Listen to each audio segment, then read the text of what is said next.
السلام علیکم ورحمۃ اللہ وبرکاتہ۔ نحمدہ ونصلی علی رسولہ الکریم، اما بعد فاعوذ باللہ من الشیطان الرجیم،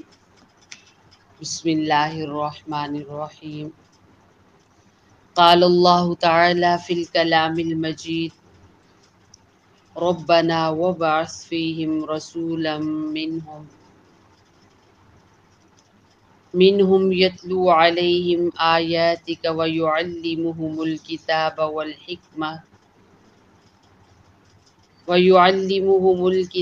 والحکمۃ ویزکیہم انک انت العزیز الحکیم۔ صدق اللہ العظیم۔ اللہم صلی علی محمد وعلی آل محمد كما صليت على إبراهيم وعلى آل إبراهيم إنك حميد مجيد۔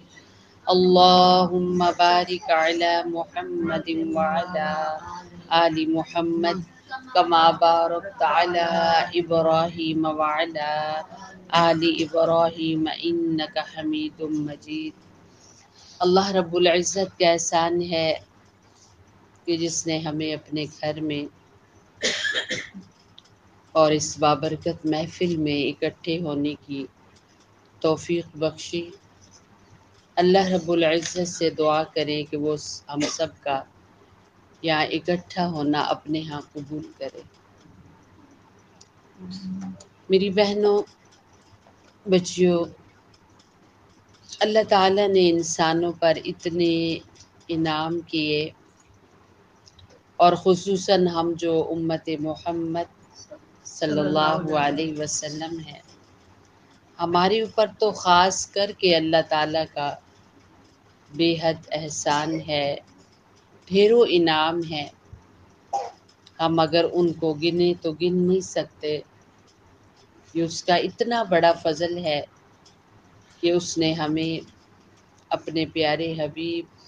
صلی اللہ علیہ وسلم کی امت میں پیدا فرمایا۔ ہمارے نبی صلی اللہ علیہ وسلم جب تشریف لائے، آپ پیدا ہوئے، پھر آپ کو نبی بنایا گیا، تو یہ زمین اس وقت بھی انسانوں سے بھری ہوئی تھی۔ آپ کے کلمے کو پڑھنے والے، آپ کو پہچاننے والے، آپ کو ماننے والے 1,44,000 لوگ تھے اس وقت جب آپ نے اس جہان کو چھوڑا، اس جہان سے پردہ کیا۔ تو کتنے لوگ مکہ میں ارد گرد میں رہتے تھے کہ جو رسول اللہ صلی اللہ علیہ وسلم کو اتنا اچھے طریقے سے پہچانتے تھے، وہ جانتے تھے کہ جو خوبیاں ان کے اندر ہیں وہ عام انسانوں کے اندر ہو نہیں سکتی، لیکن اس کے باوجود چہرہ انور دیکھا، آپ کی خوبصورت باتیں سنی، آپ کا رہن سہن دیکھا، آپ کی 63 سالہ زندگی ان کے سامنے تھی، پر وہ نہ پہچان سکے۔ یہ رب کریم کا کتنا بڑا احسان ہے کہ 15 صدیاں گزرنے کے بعد نہ ہم نے قرآن پاک کو اترتے دیکھا، نہ ہم اللہ پاک کو اپنی آنکھوں سے دیکھا، نہ ہم نے اللہ کے رسول علیہ السلام کی زیارت کی، نہ وہ دور ہمیں ملا، لیکن اس کے باوجود الحمدللہ یہ رب کا بڑا احسان ہے کہ اس نے ہمیں اپنے حبیب علیہ السلام کی امت میں پیدا کیا، اور ہم پہچانتے ہیں اپنے پیارے آقا صلی اللہ علیہ وسلم کو۔ میری بہنوں، آج جو دور جا رہا ہے مشکلوں سے بھرا ہوا، پریشانیوں سے بھرا ہوا ہے۔ اگر ہم کسی سے یہ کہیں یا خود سے کہیں کہ ہمیشہ پریشانیاں اور دکھ اور تکلیفیں دعاؤں سے دور ہوتے ہیں، اور ہم نے دیکھا ہے کہ سب سے پہلی مشکل حضرت آدم علیہ السلام پر آئی کہ اللہ رب العزت ان سے ناراض ہو گئے۔ انہوں نے وہ دانہ کھایا تھا نا، تو اللہ تعالیٰ نے ان کو زمین پر اتار دیا، اور اللہ نے ان کی قسمت میں اسی طرح لکھا تھا، اور اس جہان نے آباد ہونا تھا، آدم علیہ السلام نے زمین پر آنا تھا، تو جنت کے اندر جس کھانے سے منع کیا گیا وہی کھانا انہوں نے کھا لیا اور وہ زمین پہ آ گئے، اور انہیں اپنی اس غلطی کا بہت شدت سے احساس ہوا، اور آدم علیہ السلام کے بارے میں آتا ہے کہ وہ اتنا روتے تھے کہ یہ جو گال تھے اور یہاں پر گڑھے بن گئے تھے، رو رو کر آنسوؤں کی وجہ سے لائنیں پڑ گئی تھی، اور آدم علیہ السلام کا چہرہ، آدم علیہ السلام کی جسامت، بہت حسین انسان تھے آدم، لیکن رو رو کر غم کر کر کے چہرے کا رنگ کالا پڑ گیا، اور ان کا رونا کوئی عام رونا نہیں تھا، وہ جب سجدے میں جا کر اللہ کے حضور روتے تھے تو وہ جگہ گیلی ہو جاتی تھی، اور اتنا گرم ان کا سانس ہوتا تھا کہ کتنی کتنی جگہوں پر دور دور تک سبزہ جل جاتا تھا، لیکن انہوں نے اللہ کے حضور اتنی دعائیں مانگی کہ اللہ رب العزت نے فرمایا کہ آدم علیہ السلام کو ہم نے کلمات سکھا دیے، ان کلموں کے ذریعے انہوں نے ہم سے توبہ کی، دعا مانگی، تو ہم نے ان کی دعا کو قبول کیا۔ ربنا ظلمنا انفسنا وان لم تغفر لنا وترحمنا لنکونن من الخاسرین، کہ اللہ مجھ سے غلطی ہو گئی، میں نے خود پر بڑا ظلم کیا، اگر تو راضی نہ ہوا، تو نے مجھے اپنے قریب نہ کیا، تو دیکھے گا میں تباہ ہو جاؤں گا۔ اللہ تعالیٰ کو ان کے اس دعا کے مانگنے کا انداز اتنا اچھا لگا کہ اللہ تعالیٰ نے آدم علیہ السلام کو معاف فرما دیا۔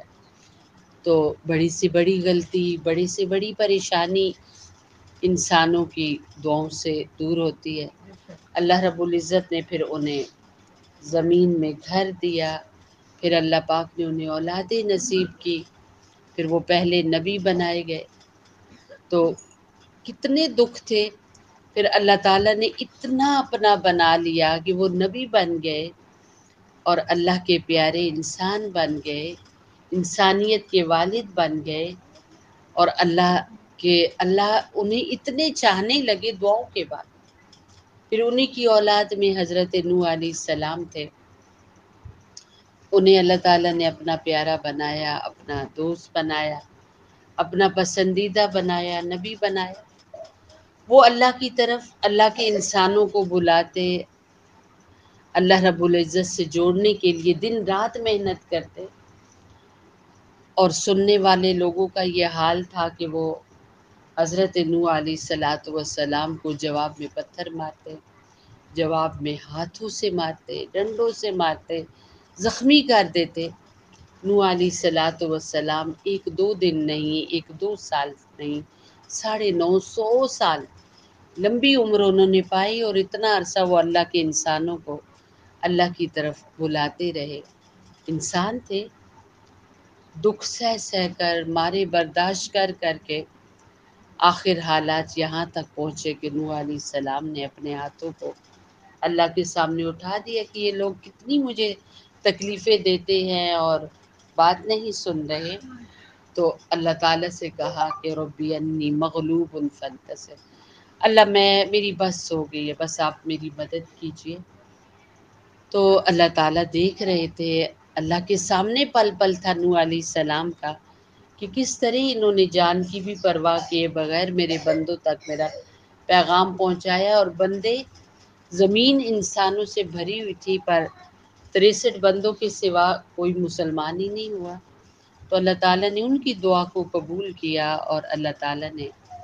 اتنا پانی زمین پر اتارا اور زمین سے نکالا کہ زمین اور آسمان کے بیچ کی جگہ بھر گئی، اور سارے نہ ماننے والے، سارے تکلیفیں دینے والے، سارے ستانے والے غرق ہو گئے، بلکہ نام و نشان تک مٹ گئے ان کے۔ تو ہمیں کیا پتہ چلتا ہے کہ کتنی بھی مشکل حالات ہوں، اللہ کے سامنے جب بندہ اپنی جھولی پھیلاتا ہے تو اللہ تعالیٰ کیسے دعاؤں کو قبول کرتا ہے اور کیسے مشکلات کو حل کرتا ہے۔ آپ دیکھیے کہ پھر نوح علیہ السلام، آدم علیہ السلام کی اولاد میں حضرت نوح علیہ السلام، پھر ان کی اولاد میں اللہ تعالیٰ نے اپنے پیارے دوست حضرت ابراہیم علیہ السلام کو بھیجا۔ حضرت ابراہیم علیہ السلام کے حالات زندگی کتنی کٹھن مراحل سے گزری، کتنی مشکلات سے حضرت ابراہیم گزرے۔ پھر ایک وقت آتا ہے اللہ کا پیارا گھر بناتے ہیں، خانہ کعبہ بناتے ہیں، مزدور ہیں اور مستری ہیں، کام کر رہے ہیں، اور جب کام مکمل ہو گیا، گھر بن گیا، تو اللہ تعالیٰ سے پھر مزدوری لینے کا وقت جب آیا تو انہوں نے بھی اللہ تعالیٰ سے دعا کی، اور دعا کیا کہ ربنا وبعث فیہم رسولا منہم، اے اللہ میں نے یہاں پر تیرا گھر بنایا ہے، اور تو ہر محنت کرنے والے کو معاوضہ دیتا ہے، ہر مزدور کو اس کی مزدوری دیتا ہے، اور میں یہ گھر بنا کر تجھ سے مزدوری میں تیرا آخری پیغمبر مانگ رہا ہوں کہ اللہ ان میں اپنا نبی بھیجنا۔ سبحان اللہ۔ اور آپ دیکھیے کہ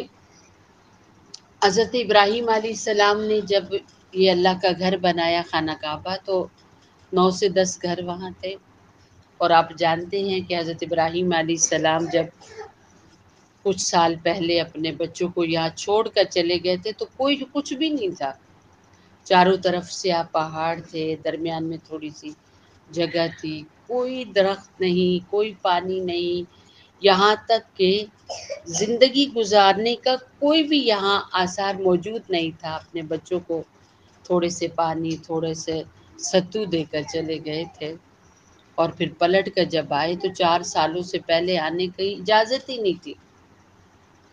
4 سالوں کے بعد آئے۔ آج دیکھیں نا اللہ کی راہ میں ہمارے بھائی لوگ جاتے ہیں تو بیوی کچھ نہ کچھ، ماں کچھ نہ کچھ صبر کرتی ہے، لیکن اللہ محلے کے لوگ کس قدر انہیں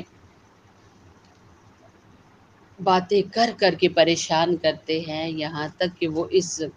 حالت پر پہنچ جاتی ہیں۔ جیسے کہ ایک واقعہ میں آتا ہے کہ خواتین ایک محلے میں بیوہ خواتین کے لیے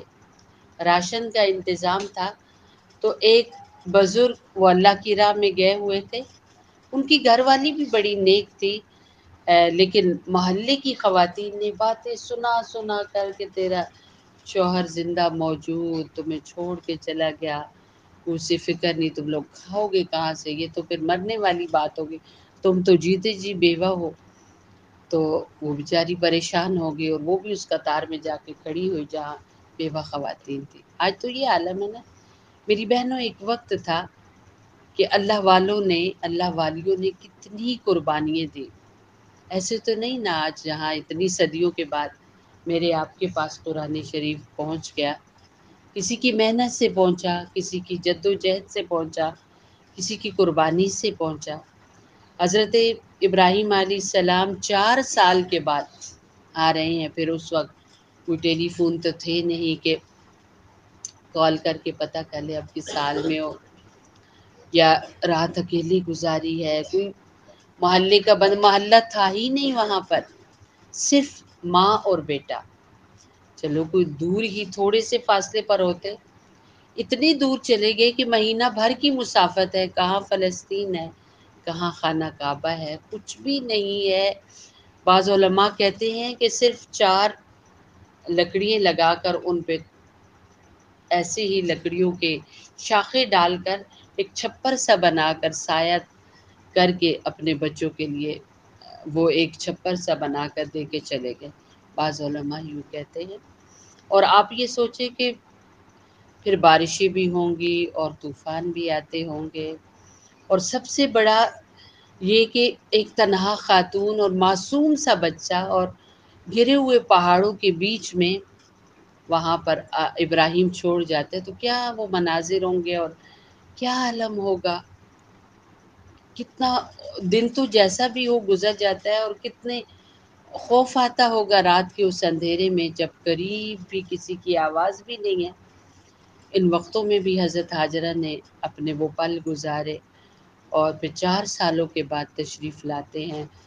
اور پھر جب لاتے ہیں نا تشریف تو وہ اس وقت لاتے ہیں آ کر اپنے بیٹے کو ذبح کرنا تھا، اللہ کا حکم آیا تھا۔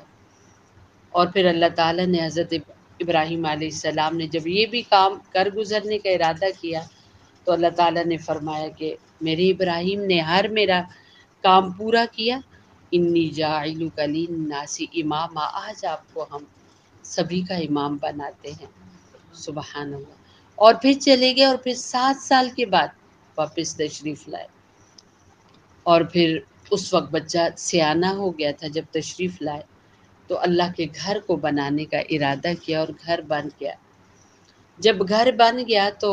مزدوری اللہ تعالیٰ سے مانگی کہ اللہ یہاں پر اپنا پیارا حبیب بھیجنا، آخری نبی بھیجنا۔ میری بہنوں اس وقت دعا مانگ رہے ہیں جب وہاں پر آبادی ہی کوئی نہیں، اپنا بیٹا چھوٹا ہے، 9-10 گھر مدینہ سے یہ تجارت کے لیے لوگ جا رہے تھے۔ جب انہوں نے دیکھا کہ اس جگہ پر ایک بچہ اور ایک اس کی ماں بیٹھے ہوئے ہیں، تو انہوں نے اجازت چاہی کہ یہاں قریب قریب تو پانی نہیں ہے، اور یہ پانی بڑے مزے کا ہے، جس کو پیو تو بھوک بھی نہیں لگتی، پیاس بھی نہیں لگتی، تو ہمیں بھی یہاں رہنے دیجیے۔ تو حضرت ہاجرہ نے کہا ٹھیک ہے آپ رہ لیں، لیکن پانی ہماری ملکیت میں رہے گا۔ تو اس طرح ایک دو کرتے کرتے 9-10 گھر بس بن گئے۔ وہاں پر کوئی بھی ایسے آثار موجود نہیں تھے، اس کے باوجود حضرت ابراہیم علیہ السلام نے یہ دعا مانگ لی۔ کتنی صدییں گزرنے کے بعد میری بہنوں، اللہ رب العزت نے ان کی اس دعا کو قبول کیا اور یہاں پر اپنا پیغمبر بھیجا۔ اور جب نبی اکرم صلی اللہ علیہ وسلم پیدا ہوئے تو دور دراز تک یہ عرب کا علاقہ پھیلا ہوا تھا، اور یہاں آبادی ہی آبادیاں تھیں۔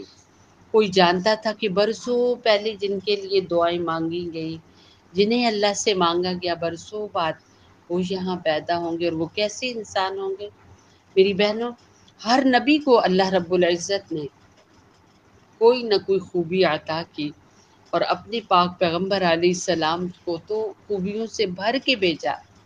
آپ علیہ الصلاۃ والسلام بچپن سے لے کر جوانی تک، اور جوانی سے لے کر بڑھاپے تک، یعنی آپ صلی اللہ علیہ وسلم کی عمر مبارک 63 سال تھی، یعنی فل جوان تھے۔ چند ایک گنتی کے بال آپ علیہ السلام کی داڑھی میں اور سر میں تھے۔ اس وقت تک لوگوں نے آپ کو دیکھا، آپ کے ساتھ رہے۔ دنیا اس بات کی مثال دیتی تھی کہ آپ جیسا دنیا میں اللہ نے کسی کو پہلے اس سے بھیجا ہی نہیں۔ سبحان اللہ۔ ایسی دعا بن کے آئے ہمارے نبی صلی اللہ علیہ وسلم۔ میری بہنوں، ہمارے نبی صلی اللہ علیہ وسلم جس مہینے میں تشریف لائے، اس مہینے کا نام بھی اللہ پاک نے خود ہی رکھا۔ اسے ربیع الاول کہا جاتا ہے، پہلی بہار کہا جاتا ہے۔ آپ دیکھتے ہیں کہ جب ہمارے یہاں بہار کا موسم آتا ہے تو کتنا بھی کوئی انسان ٹینشن میں ہو، پریشانی میں ہو، جسے باہر نکلنا ہی اچھا نہ لگتا ہو، جسے سبزے کے پاس جانا ہی اچھا نہ لگتا ہو، اس کا بھی مزاج بہار کے موسم میں بدل جاتا ہے۔ وہ بندہ بھی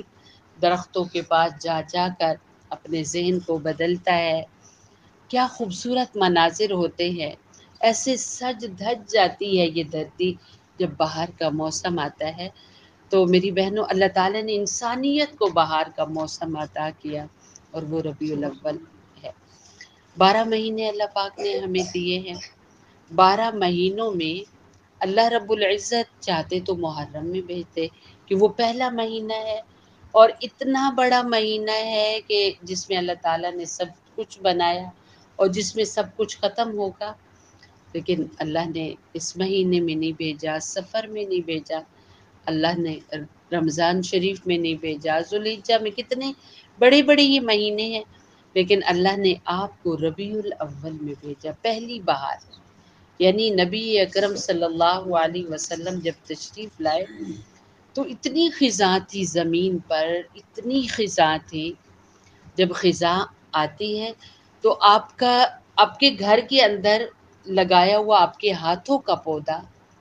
چاہے وہ کسی بھی چیز کا ہو، تو آپ دیکھتے ہیں وہ بالکل گنجا ہو جاتا ہے، کوئی پتا تک نہیں رہتا، بالکل لکڑی سی ہو جاتی ہے۔ آپ کا دل چاہتا ہے کہ اس کو اکھیڑ کے باہر پھینک دوں، اس کی وجہ سے میرے گھر کا صحن ہی بدنما لگ رہا ہے۔ آپ کو وہ برا لگ جاتا ہے۔ جس درخت کو آپ نے اپنے ہاتھ سے لگایا، اسے پالا، اسے کتنا زمانہ پانی دیا، اس کی کتنے زمانہ چوکیداری کی، اس کے باوجود جب وہ بالکل پتوں سے فارغ ہو جاتا ہے، خزاں اس پر آتی ہے، تو وہ آپ کو پسند نہیں ہوتا۔ آپ کہتے ہیں کہ اس کو گھر سے نکال دو۔ میری بہنوں، ہمارے نبی صلی اللہ علیہ وسلم کے آنے سے پہلے اس زمین پر خزاں تھی، اتنی شدت کی خزاں تھی۔ میں نے کئی بار وہ آپ کے سامنے واقعات رکھے ہیں کہ انسانیت کا کوئی حال نہیں تھا۔ انسان کا سب سے پہلا رشتہ جو اس دھرتی پر کسی سے ہوتا ہے وہ ہے ایک بندے کا اپنے اللہ سے رشتہ ہوتا ہے۔ لیکن انسانیت بھول چکی تھی کہ اللہ کس کو کہتے ہیں اور اللہ کون ہے۔ بعض لوگ تو کہتے تھے بس ایسے ہی ہم دنیا میں آ گئے، کسی نے ہمیں پیدا نہیں کیا، یوں ہی چلے جائیں گے۔ بس جیسے زمین کے اندر سے گھاس اگتے ہیں، کھیتی باڑی اگتی ہے، ہم بھی اگ گئے۔ وقت ختم ہوگا تو جیسے گھاس بھوس ختم ہو جاتا ہے، ہم بھی ختم ہو جائیں گے۔ بعض اپنے انہوں نے ہاتھوں سے خدا بنا رکھے تھے، دن رات ان کی پوجا پاٹ میں لگے رہتے تھے۔ بعض ایسے بھی تھے کہ اپنے گھروں کے اندر الگ، اپنی دکانوں کے اندر الگ، اپنی جیبوں کے اندر الگ، یہاں تک کہ دکان کے اندر جتنی طرح کی چیزیں رکھی ہوتی تھی سیل کے لیے، ہر ایک کے پیکٹ کے درمیان میں ایک چھوٹا سا انہوں نے خدا بنا کے رکھا ہوتا تھا۔ یہ عالم تھا انسانیت کا کہ لوگ جانتے ہی نہیں تھے کہ اللہ کوئی ہے، اس دھرتی کو کوئی بنانے والا ہے۔ انسانوں کا اور اللہ کا کوئی ربط اور رشتہ تھا ہی کوئی نہیں۔ وہ خانہ کعبہ جسے ابراہیم علیہ السلام نے اللہ کی عبادت کے لیے بنایا تھا، اسی خانہ کعبہ کے اندر 360 بت تھے، اور لوگ جب خانہ کعبہ کے ارد گرد چکر لگاتے تھے تو خانہ کعبہ کے اس گھر کے ارد گرد انہوں نے بت رکھے ہوئے تھے، اور اسی کے ارد گرد یعنی وہ بتوں کی کو طواف کیا کرتے تھے۔ پھر طواف کرنے کے بعد صفا مروہ کی سعی تھی، تو انہوں نے وہاں پر بھی صفا مروہ پہاڑیوں کے اوپر انہوں نے بت رکھے ہوئے تھے، تو وہ آتے جاتے ان کو دیکھتے تھے گویا وہ صفا مروہ کی پہاڑی کے اوپر پڑے ہوئے بتوں کو کہ وہ سعی کر رہے ہیں، وہاں جو دوڑ رہے ہیں، اللہ کی عبادت وانی ہو رہے۔ پھر وہ جو سجدے کرتے، وہ جو آب زمزم پیتے، وہ سب کیا تھا؟ بتوں کی رضا جوئی تھی۔ یہی رشتہ رہ گیا تھا انسان کا اور اللہ کا، اللہ کی پہچان ہی ختم ہو گئی تھی۔ پھر آپسی جو تعلقات تھے ایسے تھے کہ سب سے پہلا رشتہ میاں بیوی کا ہوتا ہے، تو میاں بیوی کا رشتہ صرف نام کا رشتہ تھا۔ مرد اپنی توہین مانتا تھا کہ وہ شادی کرے اور وہ اور اس کی بیوی ایک بیڈ پہ، ایک چارپائی پہ، ایک جگہ پر اکٹھے بیٹھے۔ تھوڑا سا مرد اونچائی پہ ہوتا تھا، عورت نیچے ہوتی تھی، اور جیسے اب بھی کلچر ہے اہل غیر کا، ان کی رسوم ہے کہ مرد کھاتا تھا، عورت برتن لے کر گھنٹوں کھڑی رہتی تھی۔ جب مرد کھا لے گا تو پھر ہمارے کھانے کی باری آئے گی، مرد پی لے گا تو پھر ہمارے پینے کی باری آئے گی۔ مرد کے کمرے میں عورت کا، اور خاص کر کے خاص دنوں میں اس کے کمرے میں جانا یا اس کے قریب بیٹھنا، یہ تو بالکل عیب جانا جاتا تھا۔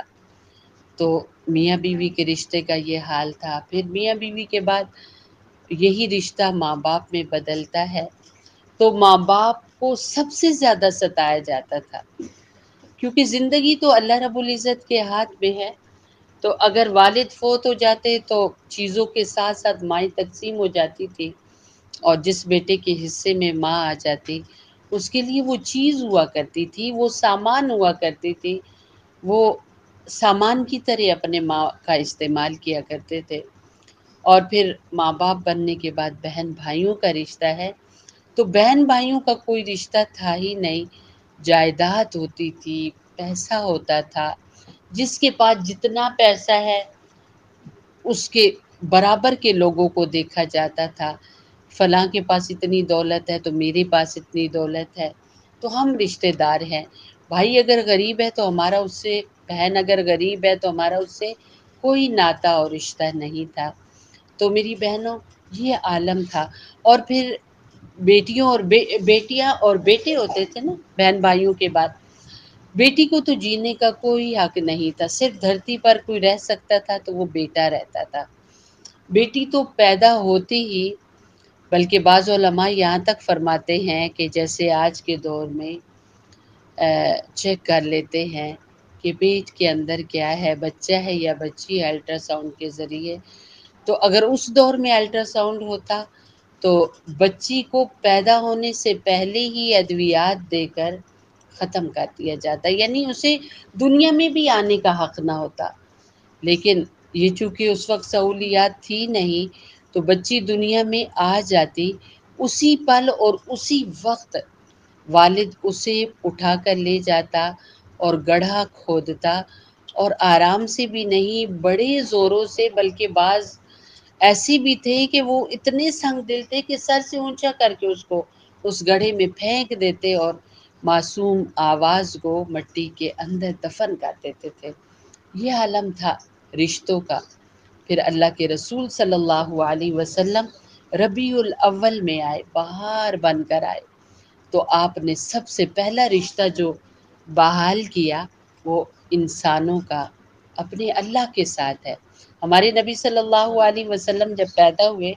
تو آپ کے دادا حضرت عبد المطلب اس وقت بھی خانہ کعبہ میں تھے۔ جب ان کو یہ اطلاع ملی کہ میرے اس بیٹے کے گھر میں بیٹا پیدا ہوا ہے جو جس کی شادی صرف 6 مہینے رہی تھی، 6 ماہ کے بعد حضرت عبداللہ فوت ہو گئے تھے، اور بڑے نازوں سے حضرت عبد المطلب نے اپنی بہو کو رکھا، حضرت آمنہ کو۔ حضرت آمنہ کے پیٹ میں جب تھے حضور اکرم صلی اللہ علیہ وسلم،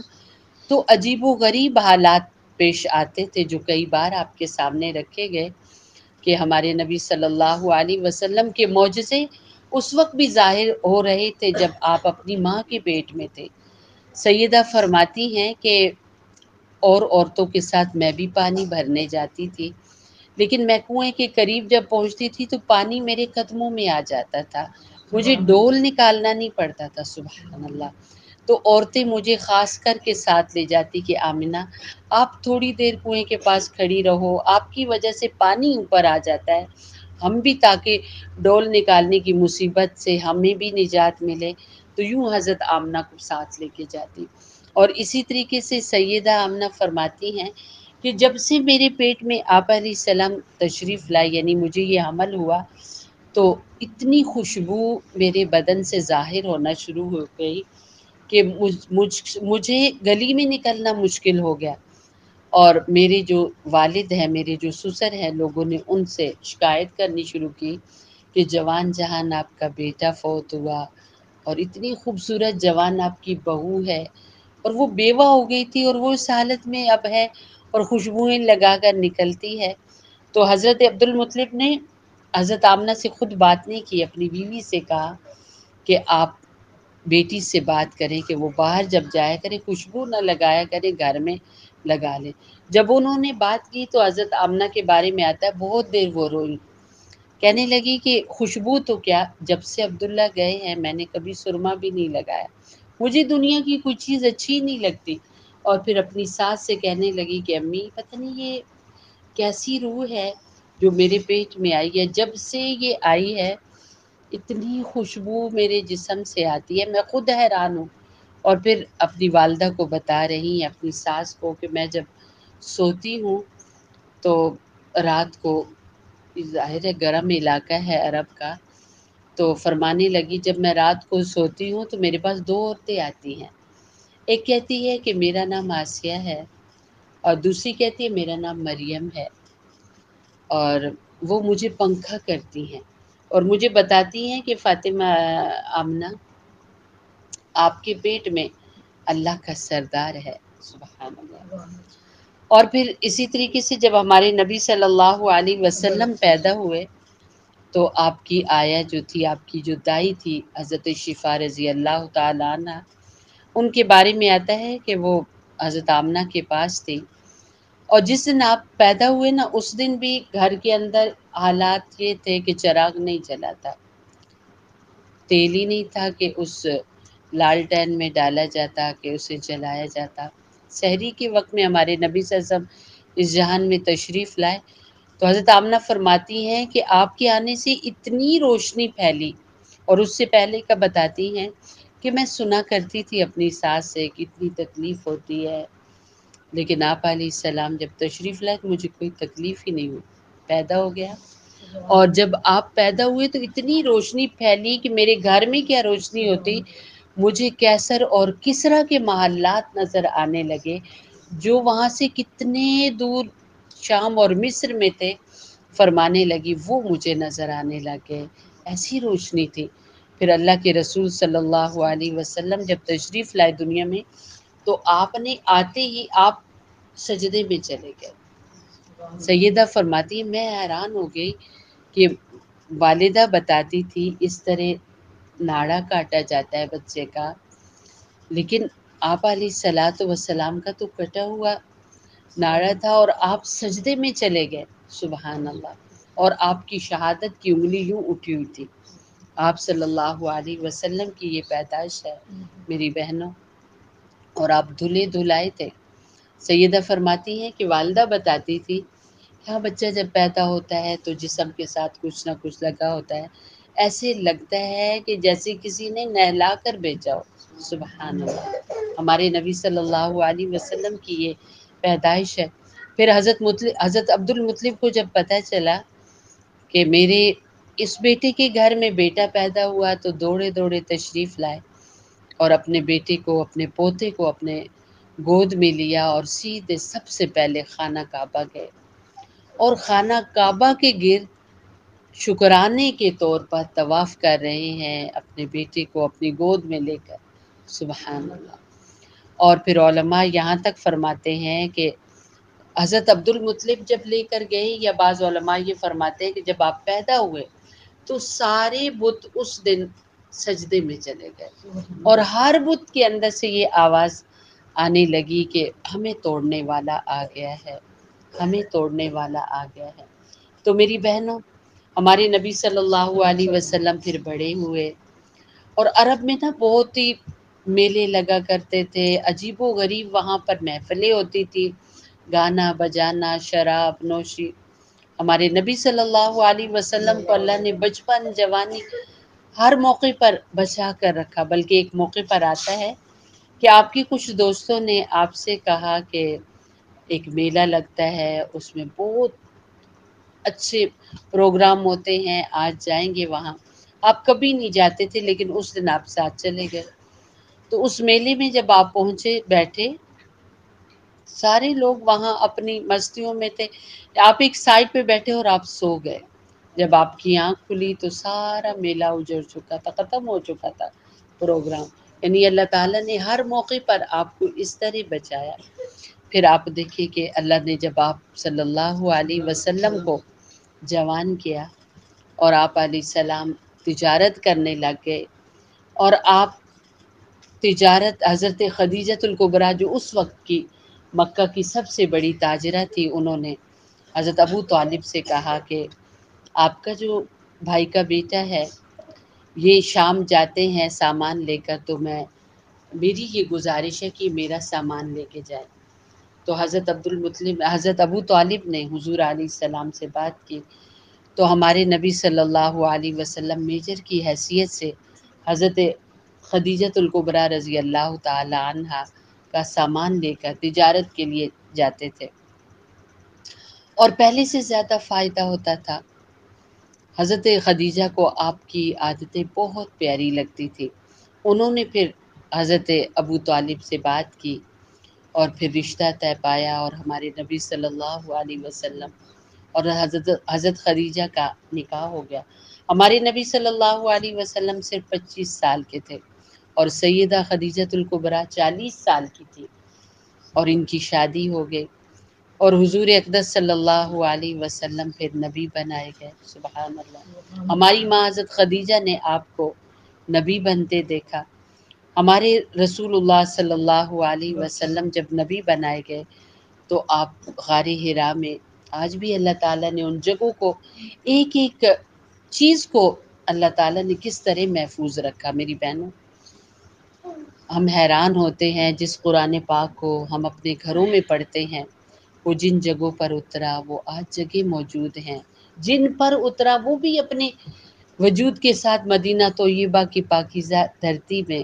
جنت، اور آج سے بھی زیادہ جو جگہ اونچی ہے اس جگہ پر آج بھی آرام فرما ہے، اور اللہ نے اس جگہ کو آج بھی باقی رکھا۔ بڑی سی بڑی جگہ مٹ جاتی ہیں، ختم ہو جاتی ہیں، اللہ نے تا قیامت اپنے دین کو رکھنا تھا، تو یہ دین جس جگہ پر وجود میں آیا وہ جگہ آج بھی اسی طریقے سے موجود ہے۔ سبحان اللہ۔ تو میری بہنوں، آپ دیکھیں کہ ہمارے نبی صلی اللہ علیہ وسلم جس غار میں جا کر اللہ کو تلاشتے تھے، اس کی عبادت کرتے تھے، وہیں پر آپ کو یہ پیارا قرآن ملا۔ اقرأ بسم ربک الذی خلق، خلق الانسان من علق، اقرأ وربک الاکرم الذی علم بالقلم، علم الانسان ما لم يعلم۔ اللہ تعالیٰ نے یہ قرآن کی آیات آپ کو عطا فرمائی کہ اب زندگی کا ایک نیا سفر شروع ہوتا ہے۔ اب آپ نے پڑھنا ہے، اب آپ نے سیکھنا ہے، وہ سیکھنا ہے، وہ علم حاصل کرنا ہے جس سے رب کی پہچان ہو۔ تو میری بہنوں، یہ دولت لے کر آپ اپنے گھر تشریف لاتے ہیں، اور آپ کی اس دولت کو سب سے پہلے اس پر لبیک کہنے والی ہماری ماں حضرت خدیجۃ الکبریٰ رضی اللہ تعالی عنہا ہے۔ تو میں آپ کو بتا رہی تھی کہ حضرت ابراہیم علیہ السلام نے اللہ کے حضور دعا مانگی،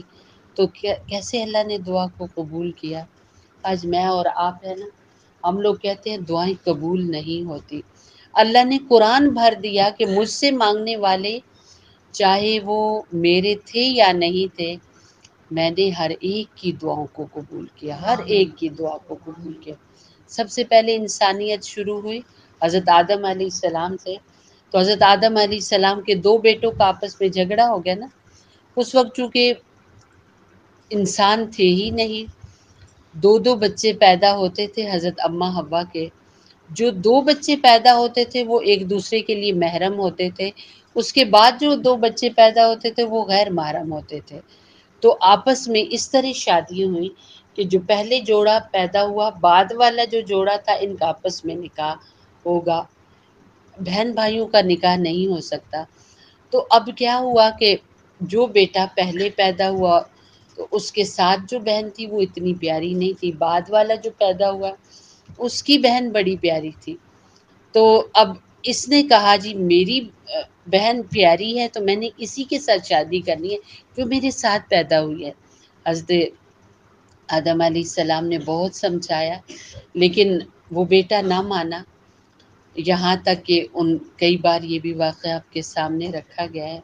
کہ ان کے آپس میں اس قدر اختلاف ہوا کہ جس بھائی کے حصے میں بہن آ رہی تھی جو کہ خوبصورت نہیں تھی، تو وہ اتنا متنفر اور دشمن بنا کہ اس نے اپنے بھائی کو مار دینے کا ارادہ کر لیا اور مار دیا۔ اب جب مار دیا تو پریشانی میں ہے کہ میں کیا کروں، اس کو چھپاؤں کیسے، تو بار بار آنکھیں آسمان کو اٹھے کہ ربا مجھے بتا، مار تو میں نے دیا ہے اور زمین پر پہلا گناہ تو میں نے کر دیا ہے، اب اس گناہ پر مٹی کیسے ڈالی جائے، اس کو چھپایا کیسے جائے۔ تو آپ دیکھیں کتنا بڑا گناہ ہے قتل کرنا۔ قرآن میں آتا ہے جس نے ایک بندے کو قتل کیا اس نے کل انسانیت کو قتل کیا۔ اتنا بڑا قاتل نبی کی اولاد کو قتل کر رہا ہے، اپنے نیک بھائی کو مار رہا ہے، اپنے بھائی کو مار رہا ہے، لیکن جب اللہ کے حضور وہ ہاتھ اٹھاتا ہے تو اللہ اس کی بھی دعا قبول کرتا ہے، اور بدلے میں دو پرندے بھیجتا ہے، دو کوے بھیجتا ہے جن کا آپس میں جھگڑا ہوتا ہے، ان میں سے ایک مر جاتا ہے، جو کوا بچتا ہے وہ زمین کو اپنے پنجوں سے کریدتا ہے، گڑھا کرتا ہے، اس میں اپنے دوسرے کوے مرے ہوئے بھائی کو دفن کرتا ہے، تو اس کی دعا قبول ہوتی ہے کہ مجھے اپنے بھائی کو کیسے چھپانا ہے۔ تو میری بہنوں، جیسا بھی، اور میں نے پیچھے بھی ایک درس میں آپ کو بتایا کہ یہ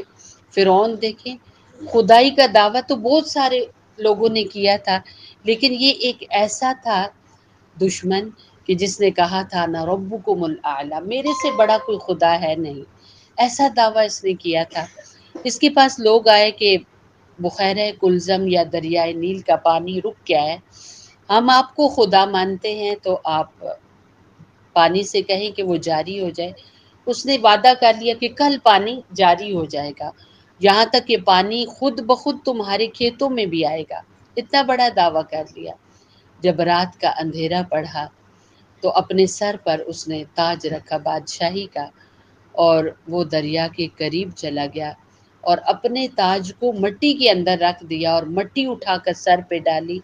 اور کہنے لگا اللہ میں جانتا ہوں تو ایک ہے اور تو ہی سب کچھ کرنے والا ہے، بس میں نے خود اپنا آپ بڑا بنانے کے لیے لوگوں کے سامنے یہ بات رکھی کہ میں رب ہوں، لوگوں نے مجھے مان لیا، تو نے میری ایک حیثیت ان کے سامنے بنا دی اور وہ اب مجھے خدا مانتے ہیں، اور تو نے میری اس حیثیت کو باقی رکھا، میں جانتا ہوں کہ تو ہی سب کچھ کرنے والا ہے، پر یا اللہ میں تجھ سے کہتا ہوں کہ دنیا مجھے خدا مانتی ہے، میری زبان کی لاج رکھ لے،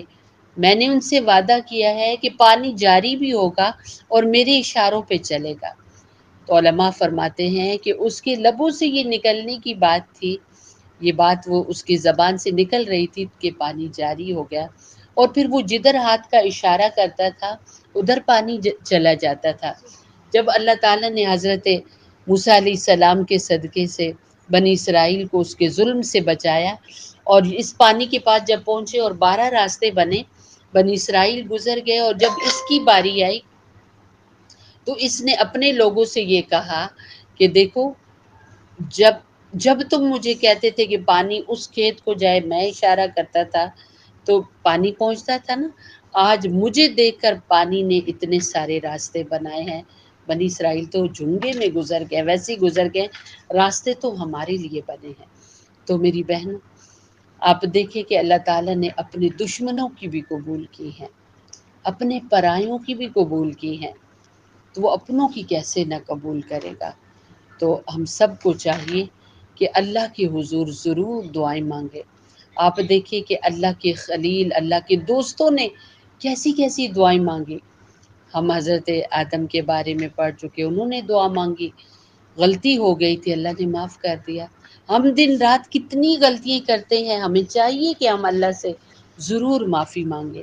پھر آپ دیکھیے کہ زمین پر کوئی انسان ایسا نہیں جس کا دشمن نہ ہو، اور آج کی دشمنی جو ہے نا وہ کیسی ہے کہ آپ صلی اللہ علیہ وسلم کی ایک حدیث کا مفہوم ہے کہ قیامت کی نشانیوں میں سے ایک یہ نشانی ہے کہ لوگ ظاہراً دوست ہوں گے، اندر سے دشمن ہوں گے۔ آج وہی حال ہے،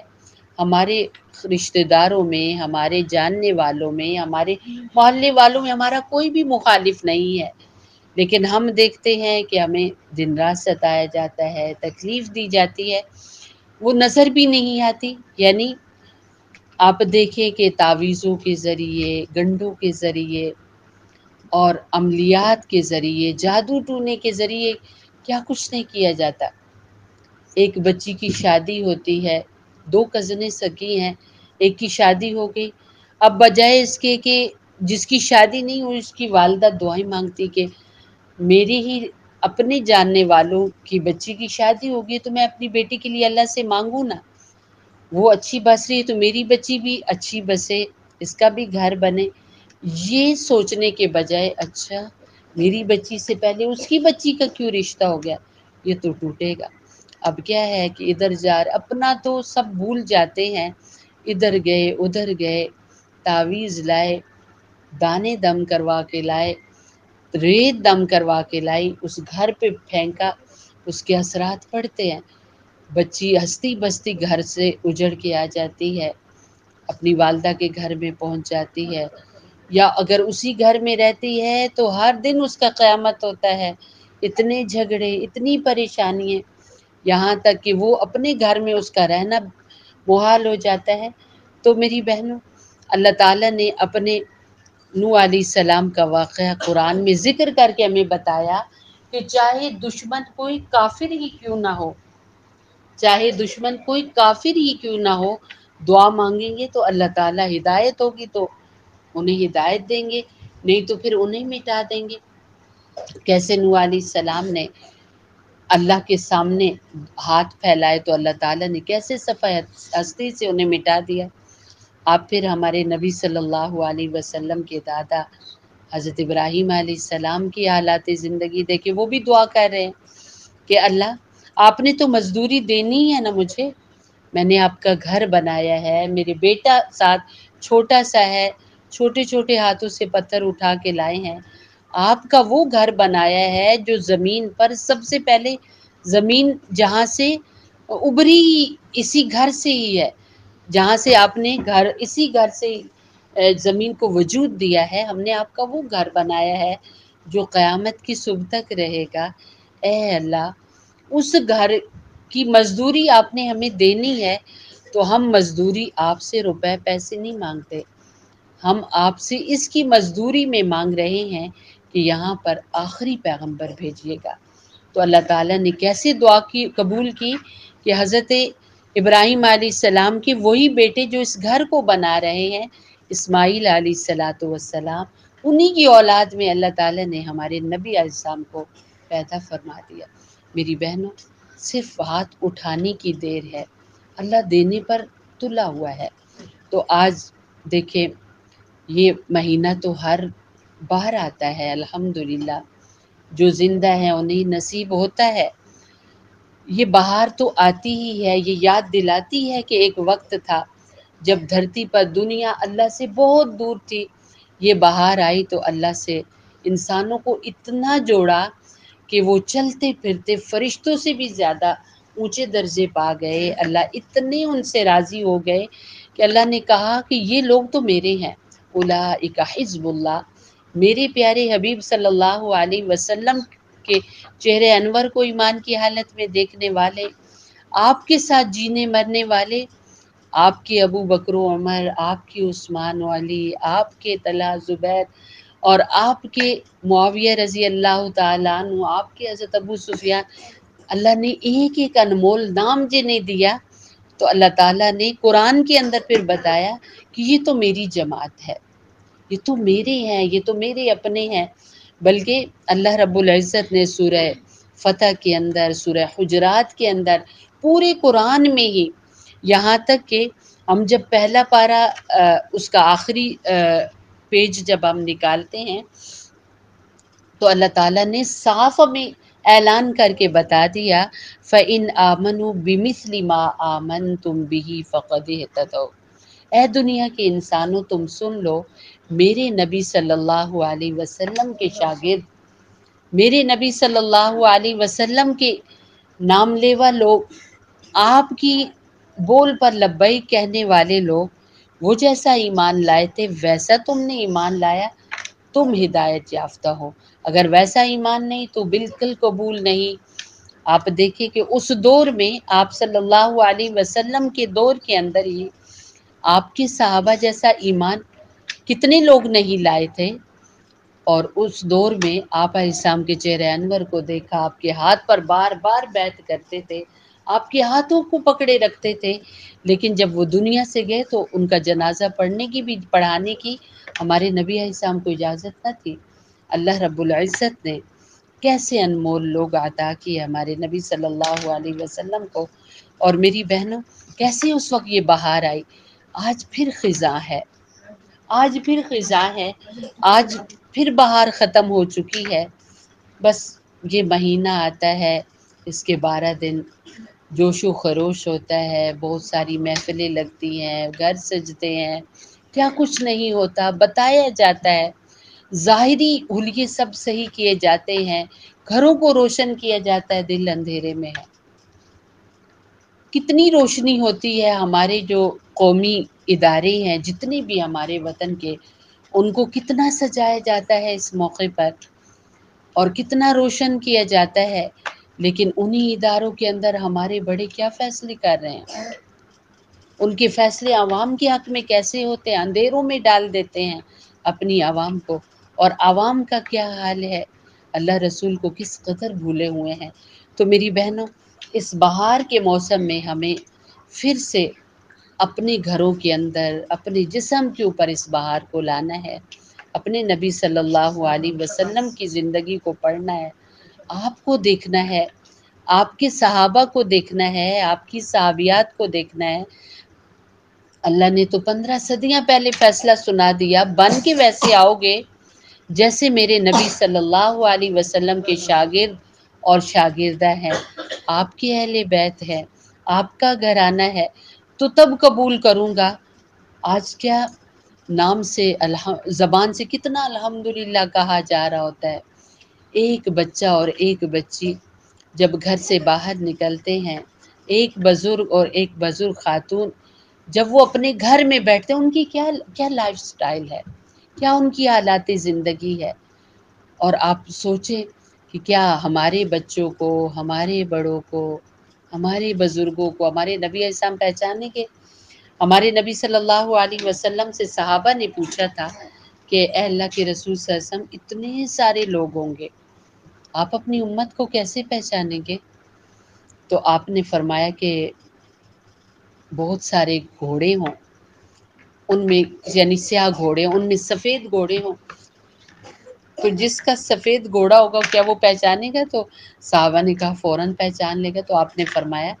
کہ پوری انسانیت میں میری امت کے لوگ جو ہوں گے، ان کے چہرے، ان کے بازو، یعنی جو وضو کی جگہ ہیں، یہ ساری روشن ہوں گی، چمکتی ہوں گی، نور ہوگا ان پر، میں اس سے اپنی امت کو پہچانوں گا۔ میری بہنوں، 100 میں سے 99% لوگوں کو تو وضو نماز کا پتہ ہی نہیں ہے، اور اگر پتہ ہے تو جب فارغ ہوں گے ہر دن اور ہر شام یہ تہیہ ہوتا ہے، جی آنے والی کل کو ہم شروع کریں گے نماز، آنے والی کل کو ہم پڑھیں گے۔ کتنی بہنیں ہیں آ کر بتاتی ہیں ہمارے گھر میں اتنی مشکل آئی کہ ہماری تو نمازیں ہی چھوٹ گئی۔ میری بہنوں، ہمارے نبی صلی اللہ علیہ وسلم سے زیادہ بھی کسی کے اوپر مشکل آئی ہوگی جب آپ علیہ السلام نے مکہ کو چھوڑا۔ آپ ہجرت کر کے جا رہے ہیں اور آپ کا سارا گھرانہ مکہ میں ہے، آپ کی 2 بیویاں ہیں، آپ کے بچے ہیں، آپ کے ماننے والے ہیں، آپ اور حضرت ابو بکر رضی اللہ تعالیٰ عنہ ہجرت کر کے جا رہے ہیں۔ کتنا مشکل مرحلہ کوئی بندہ تصور کر سکتا ہے؟ دشمنوں کی چنگل میں اپنی ساری فیملی موجود ہے، اور آپ دشمنوں کے چنگل سے نکل کے جا رہے ہیں، جو آپ کی جان لینے پہ تلے ہوئے ہیں، آپ کے گھر کا محاصرہ کیے ہوئے ہیں، اور آپ کے ساتھی جو ہیں، آپ کے ساتھ جو جا رہے ہیں، ان کا سارا گھرانہ بھی خطرے میں ہے، اور ہر وہ انسان خطرے میں جو اس وقت کلمہ پڑے ہوئے تھا۔ لیکن اس موقع پر بھی آپ علیہ السلام طواف کر کے جاتے ہیں اور پھر راستے میں عبادتیں کرتے جاتے ہیں۔ کتنا بڑا سبق، اس سے بڑی بلا مشکل کوئی ہو سکتی ہے؟ ہمارے نبی صلی اللہ علیہ وسلم کی بیٹیاں جب جوان ہوئی، ان کے نکاح ہوئے پڑے تھے، طلاقیں ہو گئے، اور آپ علیہ السلام جب ہجرت کر کے گئے، پیچھے آپ کی فیملی بھی جا رہی، اور آپ کی بیٹی حضرت زینب رضی اللہ تعالیٰ عنہ، تو ان کے ہاں وہ امید سے تھی، ان کے ہاں بچی بچہ ہونے والا تھا۔ جب وہ جا رہی تھی تو انہی کے دیور نے ان کو نیزہ مارا، ان کو پیٹ میں لگا، اور ان کا بچہ ضائع ہو گیا، اور وہ زخمی ہو گئی، اور اسی حالت میں وہ پھر مدینہ پہنچی۔ آپ علیہ السلام اکثر رو کر بتایا کرتے تھے کہ یہ میری وہ بیٹی ہے جو اللہ کی راہ میں سب سے زیادہ ستائی گئی ہے۔ آپ پر کتنی تکلیفیں آئیں، لیکن آپ نے یا آپ کے صحابہ نے نماز کو نہیں چھوڑا۔ وہ دنیا کا سب سے مشکل ترین اس کائنات کا دن تھا جس دن ہمارے نبی صلی اللہ علیہ وسلم خاموش ہو گئے۔ آپ کا وجود پاک سب کے سامنے ہے، پر آپ بول نہیں رہے۔ پل پل جو سب کو دیکھتے تھے، بولتے تھے، آپ لیٹے ہوئے ہیں، آپ بول نہیں پا رہے۔ صحابہ کے لیے کتنی مشکل وہ مرحلہ تھا، کتنی مشکل گھڑی تھی، ہر کوئی سکتے میں آ گیا تھا۔ مدینہ طیبہ کے رہنے والے لوگ کہتے تھے کہ نبی صلی اللہ علیہ وسلم جب مدینہ تشریف لائے تو وہ سب سے روشن دن تھا، اور آپ علیہ السلام نے جس دن اس جہان کو چھوڑا تو وہ سب سے اندھیرا دن تھا، ویسے ہی اندھیرا چھا گیا۔ علماء کہتے ہیں کہ صحابہ کی آنکھوں میں بھی اندھیرا آ گیا تھا، کتنا مشکل وقت تھا، لیکن اور کسی کو یقین نہیں آ رہا تھا کہ رسول اللہ صلی اللہ علیہ وسلم نہیں رہے۔ ایک صحابی تھے، وہ جنگل میں بکریاں چرا رہے تھے، ان کو جب پتہ چلا کہ اللہ کے رسول علیہ السلام نہیں رہے تو انہوں نے اپنی آنکھوں کو یوں دبا لیا اور کہنے لگے کہ اللہ، ان آنکھوں نے رسول اللہ صلی اللہ علیہ وسلم کو دیکھا ہے، یہ اب نہ رہے۔ اور علماء فرماتے ہیں کہ ان کی نظر چلی گئی۔ میری بہنوں، لیکن اس موقع پر بھی صحابہ نے اپنی نماز کو نہیں جانے دیا۔ آج دیکھیں ذرا سی مشکل ہماری آتی ہے، سب سے پہلے تو ہم نماز چھوڑتے ہیں، اور قرآن تو صرف اسی 12 دنوں کے لیے رہ گیا ہے، یا کوئی فوت ہوتا ہے اس کے لیے رہ گیا ہے۔ قرآن سے تو اتنی اجنبیت ہو گئی ہے، اتنی خزاں میں ہے میری آپ کی زندگی۔ میری بہنوں، پلٹ آئیے، یہ ربیع الاول کا بہار کا مہینہ مجھے آپ کو یہ بتاتا ہے کہ مسلمان کی زندگی سدا بہار ہے، لیکن اس کی بہاریں اپنے دین کے ساتھ ہیں، اپنے نبی کے ساتھ ہیں، آپ صلی اللہ علیہ وسلم کی زندگی کے ساتھ ہے۔ تو ہم سب کو اپنے زندگی میں اس بہار کو لانا ہوگا۔ اللہ رب العزت سے دعا ہے کہ یہ خوبصورت مہینہ جو میری آپ کی زندگیوں میں آیا، آپ دیکھیے کہ اس سال جب یہ بہار آئی تو کتنے ایسے ہیں جن کے پورے علاقے صفحہ ہستی سے مٹ چکے ہیں، پورے وہ بھی اسی طریقے سے اس دن کو یاد کرتے ہوں گے، اور ان کے ہاں بھی پروگرام ہوتے ہوں گے۔ آج نہیں ہے وہ لوگ۔ کتنے ایسے بچے ہیں جنہوں نے اپنے ماں باپ کو کھو دیا، کتنے ایسے ماں باپ ہیں جنہوں نے اپنے بچوں کو کھویا ہے، کتنے ایسے لوگ آباد تھے جنہوں نے آج اپنے گھروں کو جب وہ دیکھتے ہیں پانی کا سیلاب تھما تو ان کے گھروں کے چھتیں بھی نیچے زمین کے اندر چلی گئی۔ ایک جگہ کا ایک پروگرام دکھا رہے تھے کہ وہ کدال سے کھود رہے تھے، ایک بزرگ تھے، ان سے پوچھا گیا کہ آپ کیوں کھود رہے ہیں؟ کہنے لگے یہاں پر میرا گھر تھا جو اندر ہی دھنس گیا۔ تو میری بہنوں، آج کتنے لوگ ہیں جو ہم میں نہیں موجود ہیں، ہم بھی نہیں رہیں گے، ہمارا بھی نشان مٹ جائے گا، ہمارے بھی تذکرے ختم ہو جائیں گے، تو کیوں نہ اپنی زندگی کو ہم آباد کریں۔ علماء فرماتے ہیں نا کہ ایک بچہ جب پیدا ہوتا ہے وہ کتنا رو رہا ہوتا ہے، وہ نہ روئے تو مار مار کے رلاتے ہیں اسے، کہ بچے کے لیے رونا صحیح ہے۔ بچہ رو رہا ہوتا ہے پر سب بہت خوش ہوتے ہیں، ہنستے ہیں، ڈاکٹر ہنستے ہیں، خوش ہوتے ہیں، اس بچی کی فیملی ہنس رہی ہوتی ہے۔ وہ ماں جس نے 360 درد لیے ہیں ایک بچے کو پیدا کرتے ہوئے، اور بعض ماؤں نے بدن کٹوائے ہیں بچے کو لاتے، وہ بھی مسکرا رہی ہوتی ہے، سب ہنس رہے ہوتے ہیں۔ علماء فرماتے ہیں تو جب آتا ہے تو سب ہنس رہے ہوتے ہیں، تو رو رہا ہوتا ہے، اور تو اتنی پیاری زندگی گزار، تو جب جائے گا تو سب رو رہے ہوں گے پر تو ہنس رہا ہو۔ تو میری بہنوں، یہ چہروں پر مسکراہٹ آخری پلوں میں ایسے نہیں آ جاتی، اس کے لیے محنت کرنی ہوتی ہے، اس کے لیے بہت جان کھپانی ہوتی ہے۔ اگر آخرت کی زندگی بنا محنت کے ملتی نا، میرے آپ کے نبی صلی اللہ علیہ وسلم کبھی راتوں کو نہ جاگتے، بس عشاء پڑھ کے سو جاتے، فجر کو اٹھتے۔ لیکن نبی صلی اللہ علیہ وسلم کی ساری زندگی رات ساری عبادت میں گزری، دنوں کو روزے رکھے۔ آپ روزے ہی نہ رکھتے، اور میرے آپ کے یہاں تو روزہ رکھنا کوئی مشکل ہی نہیں ہے۔ اتنے پیارے 12 موسم ہم لیتے، 6 موسم ہم لیتے ہیں یہاں پر، سردیاں آ رہی ہیں، گرمیاں آ رہی ہیں، درمیانہ موسم۔ آپ مکہ مدینہ کا موسم دیکھیے جا کر، کتنی گرمی ہوتی ہے، اور شدت کی گرمی، یہاں کی گرمی برداشت ہو جاتی ہے، دھوپ میں بھی کھڑے ہو سکتے ہیں، وہاں تو پانی رکھے تو ابل جاتا ہے۔ اس جگہ پر ہمارے نبی صلی اللہ علیہ وسلم روزے رکھا کرتے تھے، اور آپ کا پسندیدہ جو عمل تھا، آپ کو جو بہت اچھا لگتا تھا، وہ یہ تھا کہ نماز پڑھنا اور روزہ رکھنا اور اللہ کے بندوں پر خرچ کرنا۔ میری بہنوں، ان چیزوں سے مجھے آپ کو اپنی زندگی سجانی ہوگی، تاکہ جب ہم دنیا سے جائیں تو سب رو رہے ہوں گے، ہم ہنس رہے ہوں گے۔ اللہ سے دعا ہے کہ اللہ ایک بہترین زندگی ہم سب کو گزارنے کی توفیق دے۔ دعا کے لیے ہاتھ اٹھا۔ بسم اللہ الرحمن الرحیم،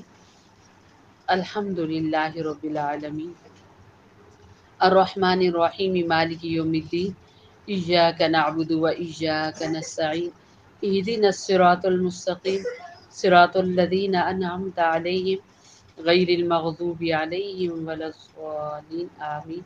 بسم اللہ الرحمن الرحیم۔ ربنا آتنا فی الدنیا حسنہ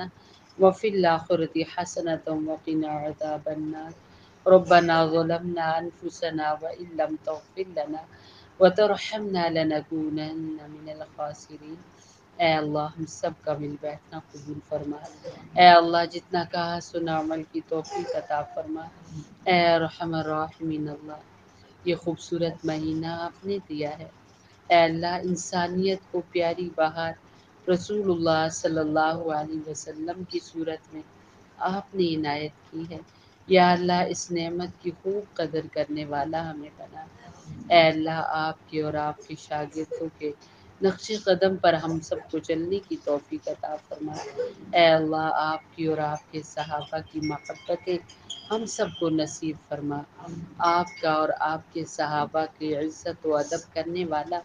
ہمیں اور ہماری نسلوں کو بنا۔ اے اللہ جن کی وجہ سے ہمیں قرآن ملا،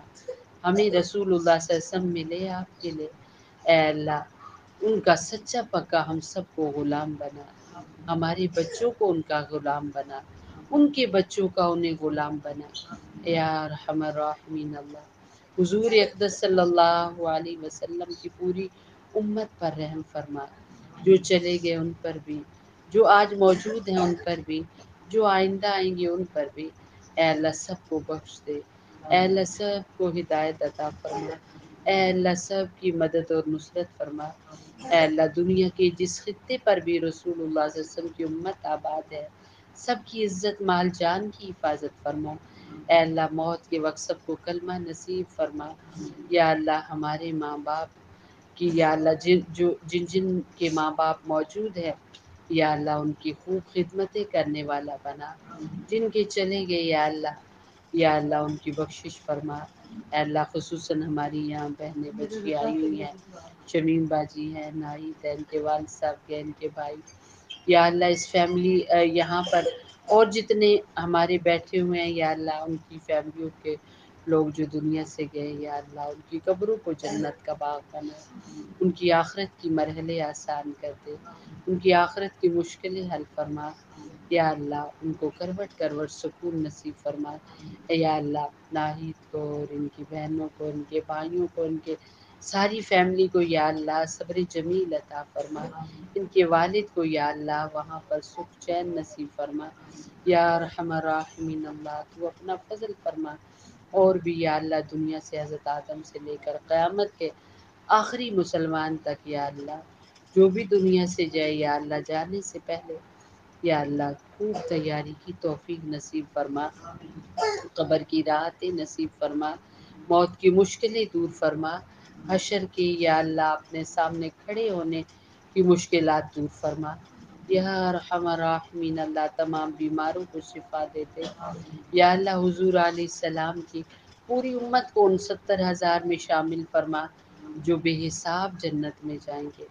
یا اللہ وہ لوگ جو تیرے عرش کے سائے میں بیٹھے ہوں گے، اپنے حبیب علیہ السلام کی امت کو آج کے سایہ نصیب فرما۔ یا ارحم الراحمین اللہ ہمارے نبی علیہ السلام نے جتنی خیر کی دعائیں مانگی ہیں، ہمارا پورا ان میں حصہ عطا فرما۔ جتنی شرور سے پناہ مانگی ہمیں بچا۔ اس محفل میں جتنی بچی ہیں مائیں بہنیں بیٹھی ہوئی ہیں، یا اللہ تو سب کے دل کی حاجتوں کو جانتا ہے، سب کے دل کی مرادوں کو جانتا ہے،